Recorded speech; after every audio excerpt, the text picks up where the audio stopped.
Hello Wild Ones, welcome back to my channel. I'm Emma Louise Dyson from Wild and Untamed, and today we are going to be diving into the pagan Sabbath of Lammas, also known as Lughnasadh. As more and more people are looking to live more harmoniously with the changing of the seasons and the wheel of the year, have you ever wondered what this ancient celebration is all about and how you can join in the festivities? Well, stick around because I'm going to be sharing with you everything that you need to know to celebrate this vibrant festival with intention and joy.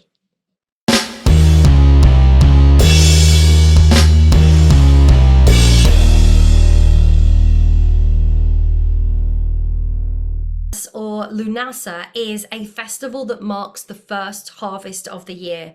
It's celebrated on the 1st of August in the Northern Hemisphere, and it is a time to give thanks for the bounty of the earth and to honour the changing seasons. It's one of the 8 Sabbaths in the Wheel of the Year, celebrated by many pagans and witches and Wiccans all over the world. The word Lammas actually comes from loaf mass, indicating the celebration of the first grain harvest. It's a time of abundance, it's a time of gratitude, but it's also a time as well to prepare for the darker months ahead. The roots of Lammas or Lughnasadh actually date back to ancient Celtic traditions, and the festival is actually named after the Celtic god Lugh, L-U-G-H, Lughnasadh. And Lugh was the god of light and also the god of craftsmanship. And according to folklore, this is quite sad, but Lugh held a feast to honour his foster mother, who actually died from exhaustion after clearing the plains of Ireland for agriculture. So this is a story that symbolises the sacrifices made for the harvest and also the gratitude that we can show for Mother Earth's gifts. Another story tells of John Barleycorn. John Barleycorn is a figure who represents the spirit of the grain. John Barleycorn is cut down in his prime every year, only to rise again in the spring, which symbolises the cycle of life, death, and rebirth. As you can probably see from both of these stories, it is a reminder to us of the cycles of nature and the importance of honouring the land, and also the deep agricultural messages throughout this festival. Lammas is a time to celebrate abundance. It's a time to reflect on the hard work of the year and to prepare for the upcoming darker months. It's a time to give thanks for what we already have in our lives, but to also set the intention of what we wish to harvest in the future. Lammas has got lots of different correspondences, and by working with these correspondences, it can help us to connect with the energy. So let's first of all look at the colours of Lammas. So the colours of Lammas are rich and warm. They reflect the golden fields, they reflect the ripe fruit. So I want you to think golds, oranges, yellows and greens. These colours symbolise the harvest, the abundance, and also the life-giving power of the sun as well. And a very easy way for you to celebrate Lammas that is very low energy and very simple is simply by wearing the colours of the season. Next up, we have got crystals. Now, crystals such as citrine, carnelian, and amber, these are perfect for Lammas. There are many, many more crystals that you can work with during this time, but citrine for me represents abundance and prosperity. Carnelian can really boost creativity and motivation, and amber is a beautiful crystal to work with for protection and for courage. I'm actually going to be sharing another video with you next week, which is dedicated to 5 crystal and herb pairings, which are perfect for Lammas. So be sure to subscribe to the channel, hit the notification bell if you'd like to learn more, and make sure you don't miss out on any of my upcoming videos. While we're on the subject of herbs, herbs like basil and mint and rosemary are also commonly used. Basil attracts prosperity, mint enhances healing, and rosemary is for protection and for purification. There are lots of animals associated with Lammas as well. Some of my favourites are crows and roosters and calves. The crow symbolises transformation and also magic. The calf represents renewal and nurturing, and the rooster heralds new beginnings and awakening. And if you've ever slept on a farm or near a farm with a rooster, you'll know all about being awakened. You can also burn incense during this time, and some incenses like sandalwood and frankincense and myrrh can also enhance your rituals and celebrations. Sandalwood always brings a sense of peace. Frankincense can really aid with meditation and divination, and myrrh is very purifying and very protective. We've talked about animals, but there are also spirits and mythical beings that you can work with as well, such as fairies, grain spirits, griffins, basilisks, centaurs, and phoenixes. And these are all believed to be very active during this time, blessing the harvest, ensuring that there is a beautiful bounty of products that are being harvested. Fairies are often seen as guardians of Earth's treasures, while griffins symbolize protection and courage. Basilisks represent transformation and renewal. Centaurs embody wisdom and duality. And phoenixes, my favorite, they symbolize rebirth and immortality, rising from the ashes. Some of the symbols of Lammas include wheat sheaves, corn dollies, and sunflowers.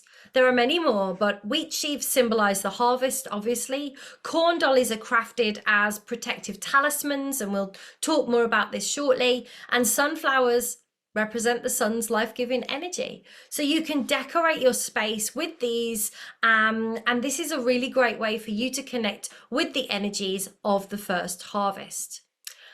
Apart from the god Lu, other deities associated with this time include Demeter, Ceres, and Brigid, all of whom are connected with agricultural and the harvest, right? So Demeter and Ceres, these are goddesses of the grain, and Brigid is the goddess associated with fertility and with healing. So you can work with any of these deities. There are more that you can choose from as well, but these are the three main ones that I like to work with during this time. Now, with it being a harvest festival, food is a huge part of the celebrations. Traditional foods include bread, which symbolizes the grain harvest, as well as berries and apples and corn. And one of my favorite recipes, you can find it online, is just a simple honey oat bread. This is perfect for sharing with friends and family, but you could also make a delicious berry crumble or a hearty vegetable stew. And these dishes not only nourish the body, but they also honor the season's bounty as well. We've already mentioned feasting, but other traditional customs include bonfires and community gatherings.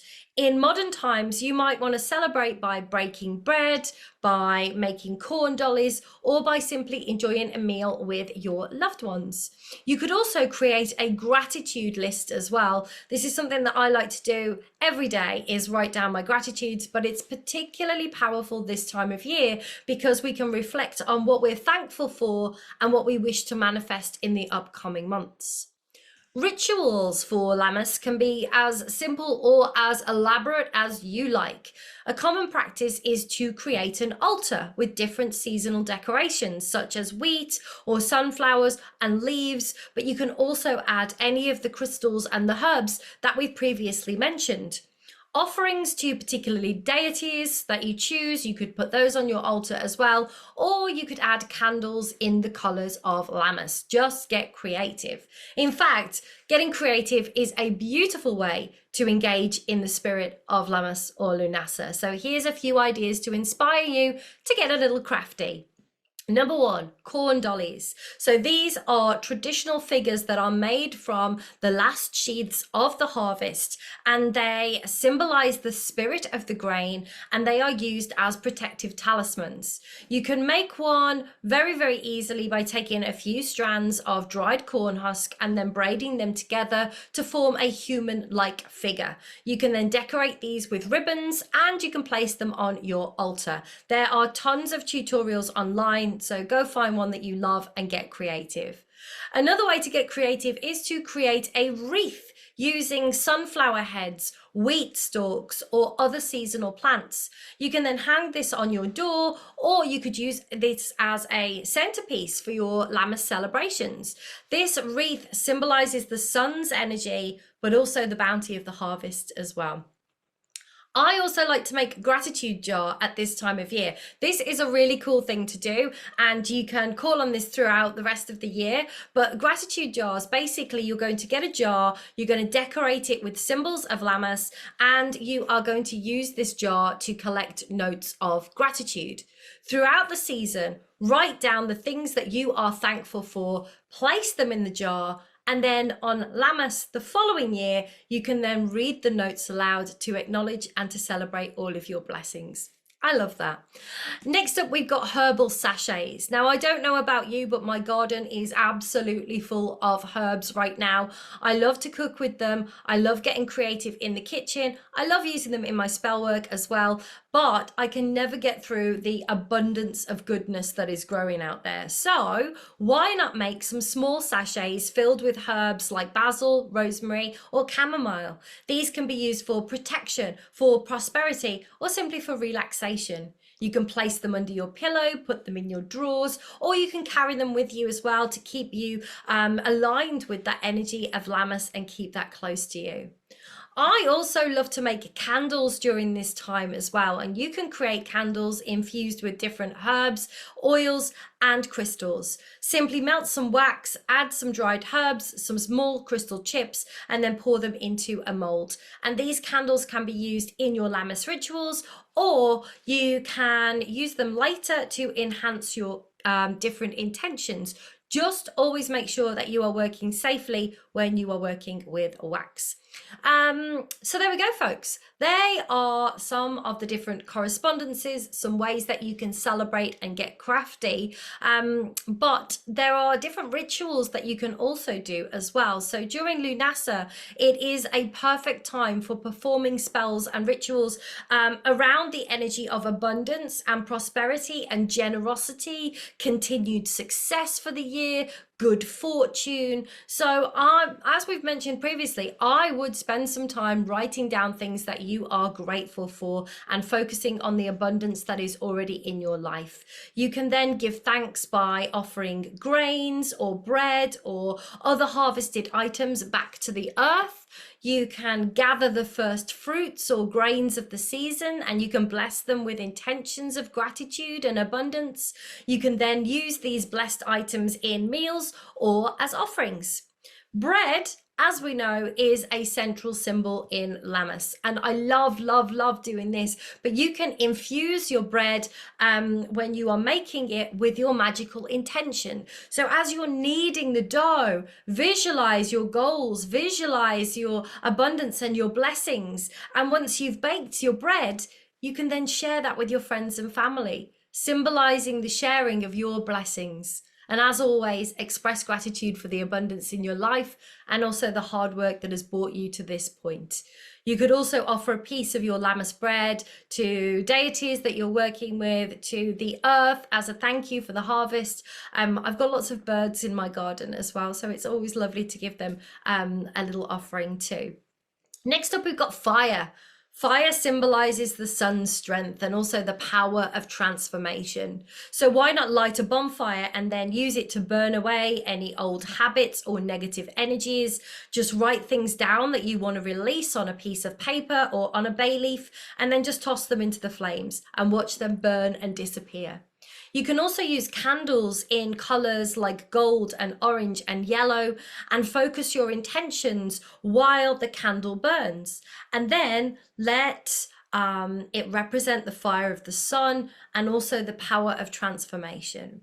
You could also create some charm bags, and I love doing this. So basically a small bag, fill it with different herbs and crystals that are aligned with your intentions, such as prosperity, protection, or health, and carry those with you or leave them on your altar. I also like to walk in nature on all of the pagan Sabbaths, and so you can take this walk in nature. You could gather items that symbolize the first harvest, such as grains or fruits or nuts, and then you could use these in your rituals or as your altar decorations. One thing I will definitely be doing is foraging. Those of you that follow me already know I am an avid forager. You can probably see behind me right now, I've got lots of self-heal that's drying out at the moment, as well as all of the herbs that are on my shelves behind me that have all been hand foraged. But it's a wonderful time to collect herbs and plants that are in season, and then using them in your rituals, in your cooking, in your kitchen magic, or as offerings. Lammas is also a really good time to seek guidance and clarity. So I will also be performing some kind of divination as well. I like to do a tarot spread or an oracle card spread, really focusing on what I'm harvesting, on abundance, and also asking for guidance in the upcoming seasons as well. You could also do some scrying by getting a bowl of water or a crystal ball and looking into it for insights about your goals and your intentions for the rest of the year. So there we go, folks. Lughnasadh, Lammas. As you can see, it is a beautiful time to connect with the earth, to celebrate the first harvest, and to set intentions for the upcoming months. By incorporating these traditions, these correspondences, these rituals into your celebrations, you can really deepen your connection to the natural world, and you can really enhance your own spiritual practice. So I hope this video has inspired you to incorporate some of these traditions into your own celebrations. If you would like to learn more about this, I'm going to be sharing lots of insight in our free Facebook group, which is called The Wild and Untamed Ones. Come over and join us. It's absolutely free, and there's loads of content that we share there. And it's a great place as well to connect with like-minded people. Also, don't forget to like this video if you got value. We really appreciate that, and also to subscribe to my channel for more wild and untamed content. And finally, please share your own Lammas or Lughnasadh traditions in the comments below. I really do love hearing from you. I love hearing what you're up to and how you're going to be celebrating as well. So make sure you do that. In the meantime, stay wild, stay curious, and stay cool, won't you? I will see you in the next video.